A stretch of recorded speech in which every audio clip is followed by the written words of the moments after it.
there became a time that, you know, I couldn't live like that anymore, and it was either I had to get help because I couldn't quit on my own, or I just wanted to end my life. I know everybody says that, and you know, it's a crazy thing having children and saying that, because when you have kids, your whole world changes and everything becomes all about them.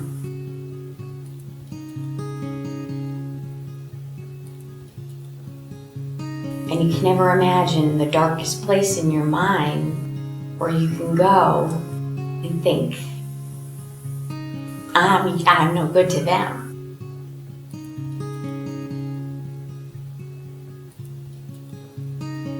I'm Carol. I'm an alcoholic, and I lived here at Hickory and Branch for 3 months.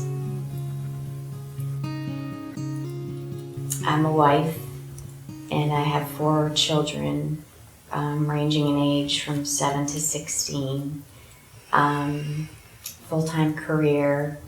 So, you know, like a lot of women in their early 40s, tons of responsibilities, trying to keep everything together.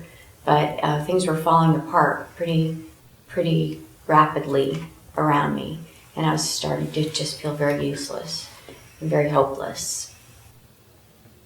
Gradually, my habitual drinking got to be more habitual and heavier, and it got to be to the place where I didn't have a choice anymore. I had to drink in order to get to that relaxed place, but then it just became horrible because relaxing became illness very quickly, and my fear of being useless at work became an inability to get to work. My fear of not being there for my kids became a physical inability to be there for my kids, an emotional inability to be there for my kids, loss of memory. I mean, that still haunts me now. You know, packing lunches for their day of school, making sure their backpacks were all together, but not remembering what they had told me the night before about their plans for after school that day. Or if a mother had called me that morning because they were going to pick up my child after school, and having to sort of piece what had happened in a conversation maybe the night before that together. Those are the nightmares that happen after you drink for a long time, and the disease starts to seep into your every other part of your life. While I was in treatment trying to get better, and I was thinking after 30 days, I'm out of here again, I'm going back home, I know I've got it this time. My whole family was sort of rallying around and saying, no, this is not the way this is going to work. Carol, who obviously needs help and is a sick person, can't determine what's best for Carol.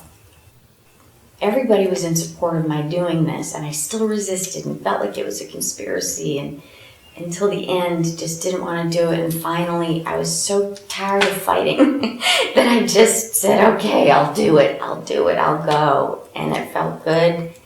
It felt good to call Hickory Wind and check in before I even left there, to know that I had a plan in place, that somebody was expecting me at a time certain on a certain day, that there had been contact made with my family, that Hickory Wind Ranch folks knew that who my family was, knew a little bit about me and my story. So I knew I was going to be in safe hands, as scared as I was. It takes a long time, I think, for it to sink in, but what the hell are you rushing back to?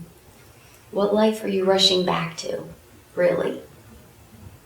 We spend so much of our mind in the traffic in our heads about our children and what we aren't doing for them while we're here. And we worry so much about that.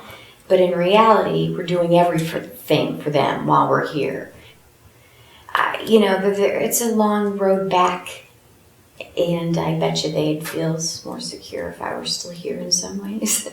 But it was the best time in my recovery, best investment we could have made. It was the extra time, as scary as it was at first. Do you remember the day a couple weeks after I got here, that it was a pouring rainy day, and I was in the women's house on the screened-in porch, and I was crying, and you were walking by, and you were just going to go through the house and check it. Getting all choked up, but I was just having a really hard time and struggling. And it was marriage, and it was just figuring out. But, you're right there. And say yes to the no things, but you listened, and you're a busy woman, but you spent the time that I needed, and changed everything. Saying stop resisting, and to trust you, and to just trust you, and I did, and it changed everything. Yeah, Hickory went, Hickory went, changed my life. All right, well, that was good. Yeah, that was a good beginning. I've been doing here. I am made of flesh and bone. I am incomplete. I found a precious stone lying at my feet. I am going underground. Don't call me on the phone. When it's time to come around, I'll hit your window with a stone. But please don't save me. I don't wanna be your fool. Just tell me we'll go diving into